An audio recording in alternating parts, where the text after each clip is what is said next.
I'm Henry Lee from blueheronarts.com. I'm not going to continue the series of four gentlemen. Last time we did the chrysanthemum. The next is bamboo. The hanging scrolls on my living room wall are not for sale. That's why I have to do this based on commission. If you would like to have it. The brush I'm using for bamboo is the bear hair brush. You can find at our website, blueheronarts.com.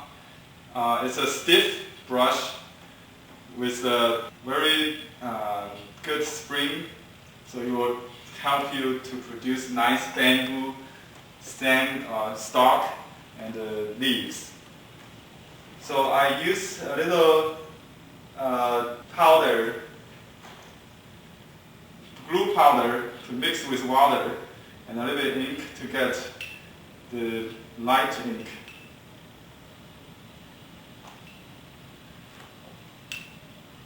And then I touch a little bit ink to the front of the brush without blend.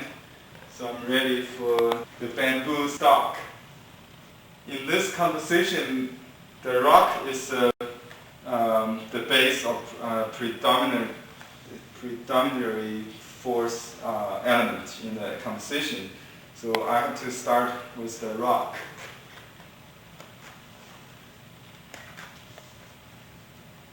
The rock is rough, so we wield the brush in a powerful way to create the flying stroke, the whites.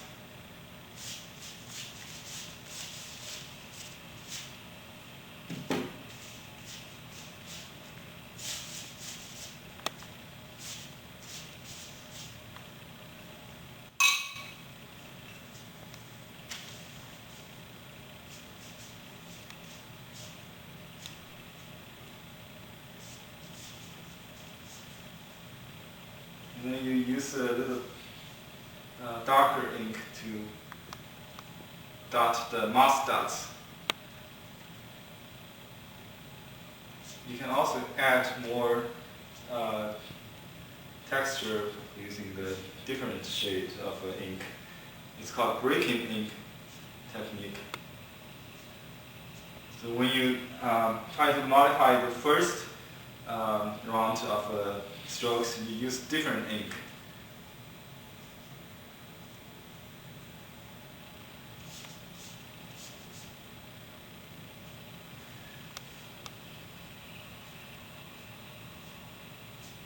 Okay, now I'm going to do the leaves, the stalk of bamboo. Again, I wrote with light ink. The next way to do the bamboo stalk, I use a little dark ink, and then touch little water to the tip of the brush.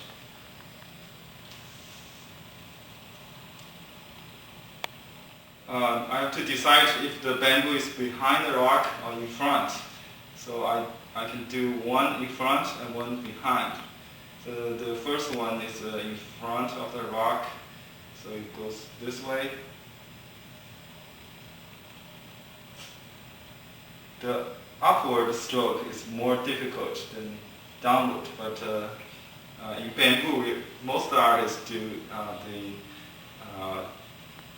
from bottom up. And if you do from upside down, it will be easier, but less artistic.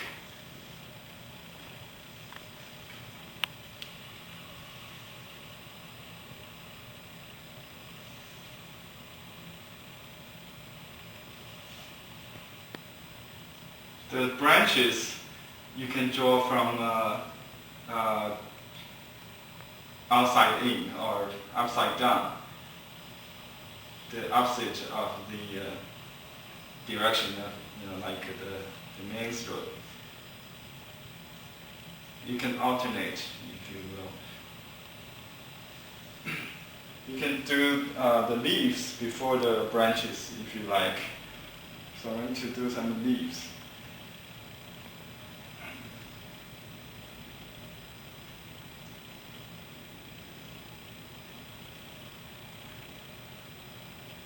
The dark leaves first.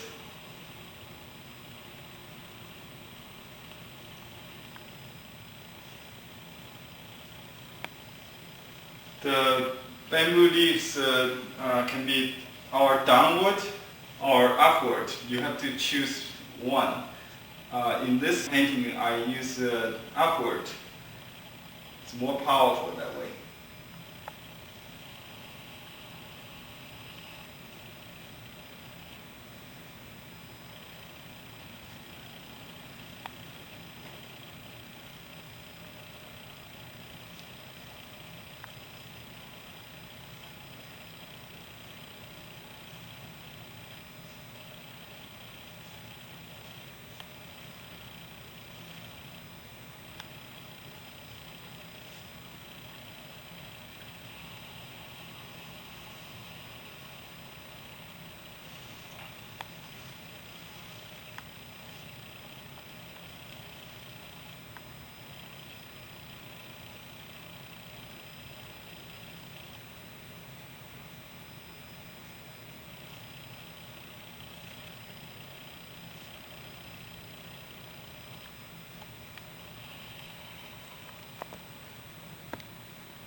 When the brush is exhausted, you can just add water to do the light inks.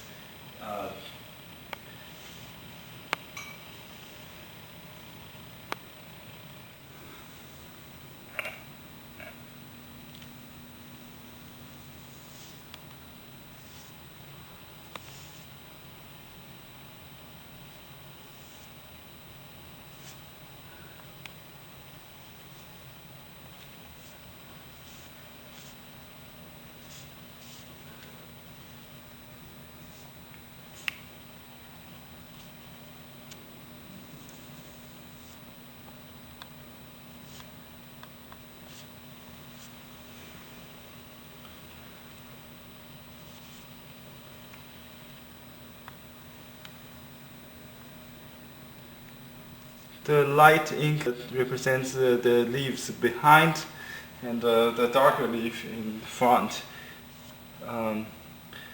It's the opposite like watercolor painting, maybe.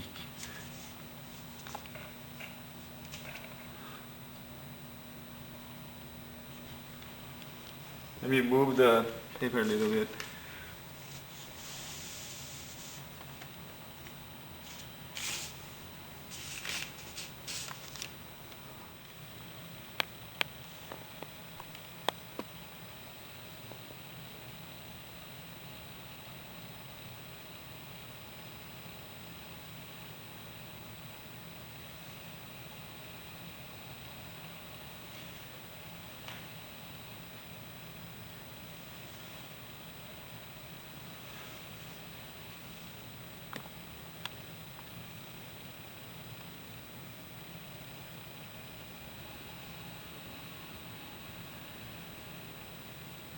This branch goes outside the frame and then come in.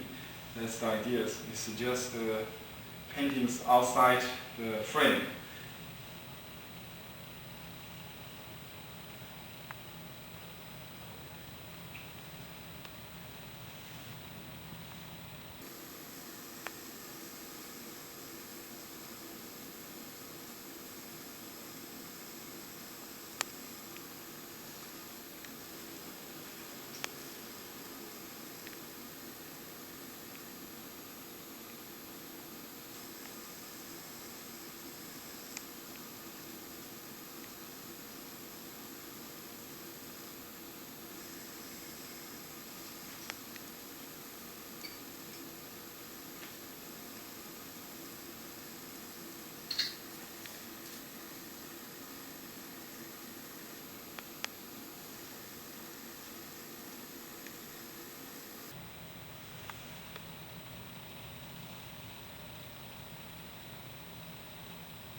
about the knots on the joint, the dots on the joints of the stem on the stalk.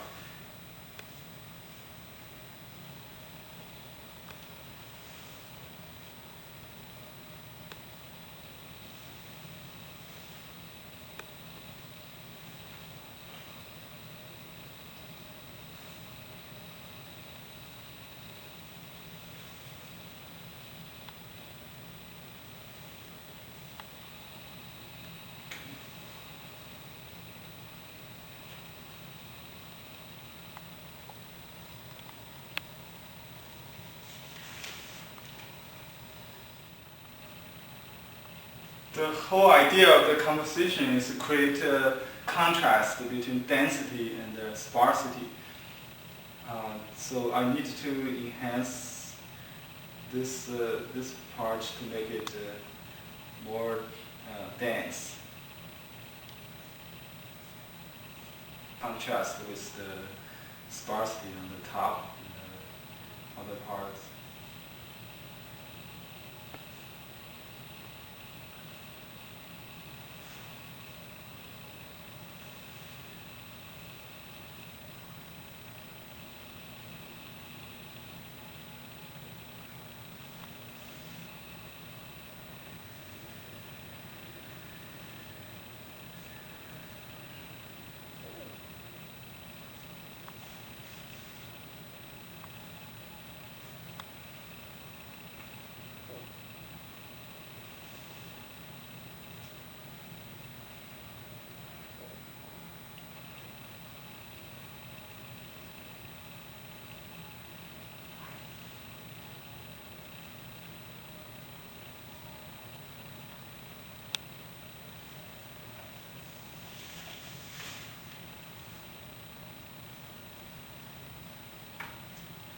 And some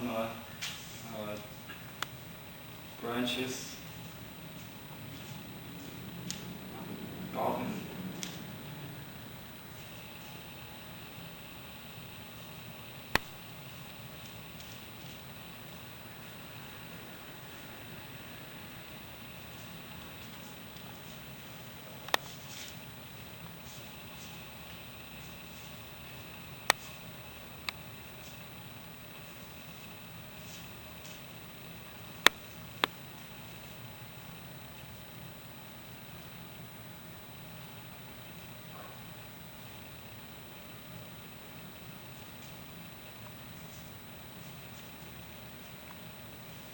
Make the shady part to contrast with the light part.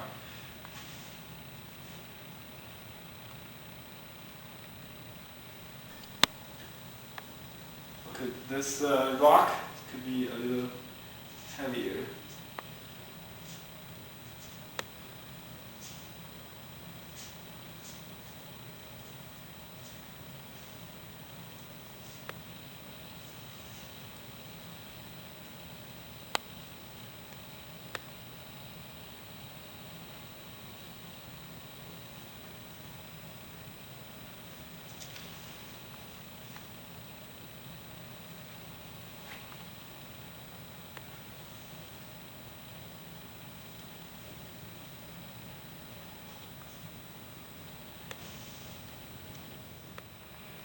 And then I will wash with light,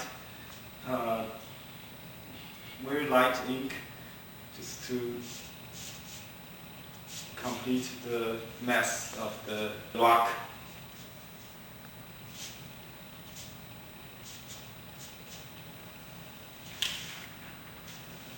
You don't have to do it too. It will turn lighter after it dries, just a little bit of ink. It will not destroy the dry shading you have.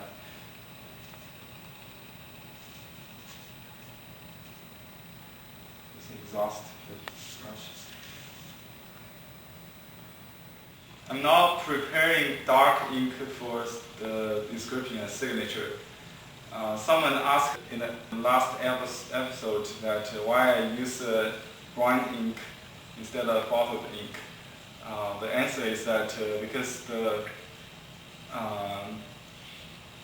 pure ink painting, so ink is a very important part of the art.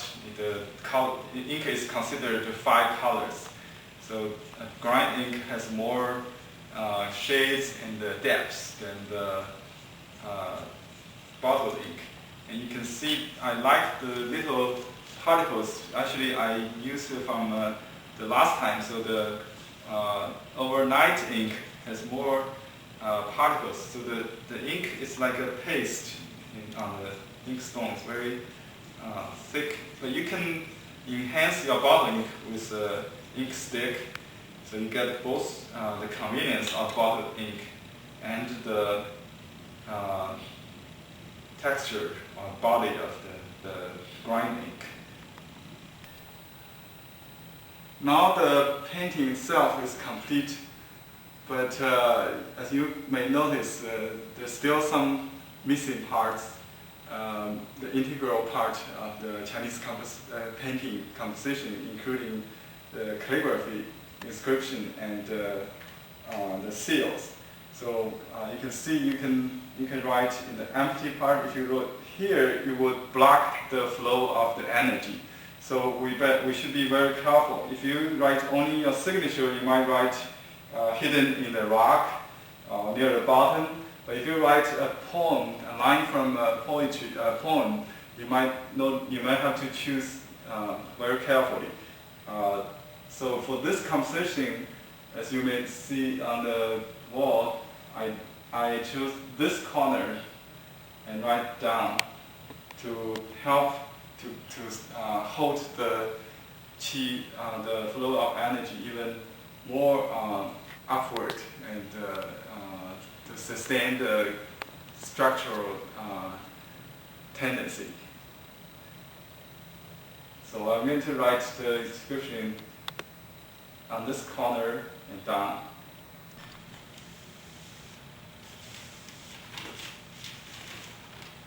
Let me test my ink.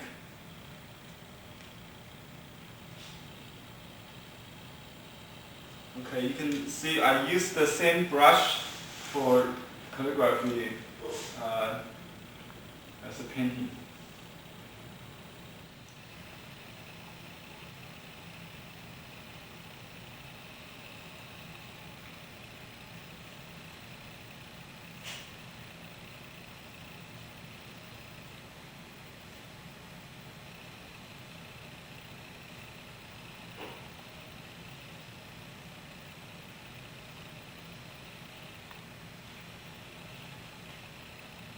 It says humble-hearted bamboo with sky-pointing leaves.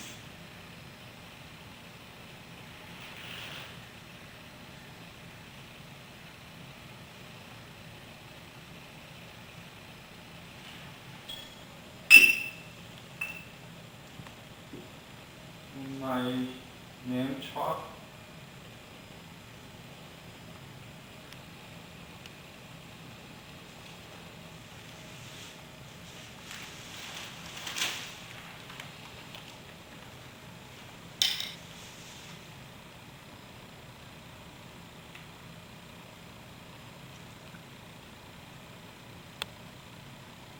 My wood seal.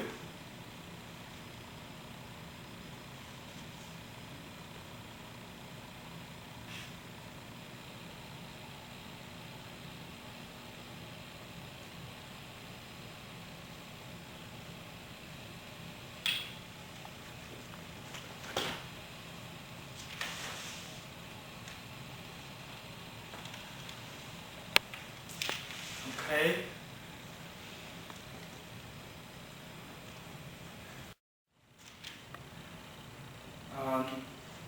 Now I'm going to add the last touches to the painting using the dark ink left over from the signature. So this darkest leaves in front of the rock.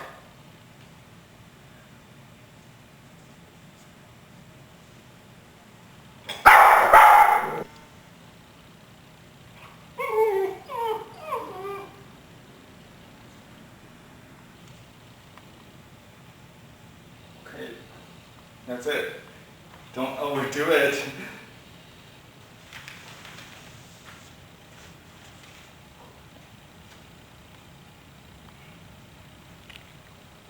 Thank you for watching. Until next time, happy painting. Bye bye.